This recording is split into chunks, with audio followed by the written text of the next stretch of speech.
ټول مرور را په خوله کوي، ټول هغه دوستان، هغه رشته داران، هغه خپلوان چې له تا نه خفه دي په دې خپل ژوند کې، همدا اوس ورته میسج ولیکه، که کولی شي همدا اوس ورته ورشه، معافي ترې وغواړه، روغه ورسره وکړه، صلح ورسره وکړه، ځکه یوه داسې میاشت په موږ او تاسو را روانه ده که چیرته په دې کې له موږ نه څوک خفه وي، یو چا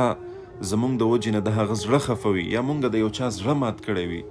نو که چیرته دغه میاشت کې موږ دغسې ووسیږو چې هغه په دغه عظیمه او برکتي میاشت کې هم له موږ نه خفه وي،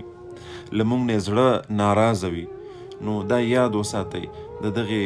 میاشتې برکتونه، د دغې میاشتې خوندونه به هیڅ تاسو محسوس نه کړئ. نو که غواړئ چې دغه میاشت د دغې میاشتې برکتونه، د دغې میاشتې خوندونه ستاسو نصیب شي او خوندونه ترې واخلئ او دغه ټول برکتونه حاصل کړئ، نو په دې خپل ژوند کې وګرځېږئ. کوم دوستان، کوم خپلوان چې له تا نه خفه دي، څوک هم چې له تا نه خفه دي، همدا اوس ورته میسج ولیکه، عفو ترې نه وغواړه، معافي ترې نه وغواړه او په دې خپل ژوند کې یې خوشحاله که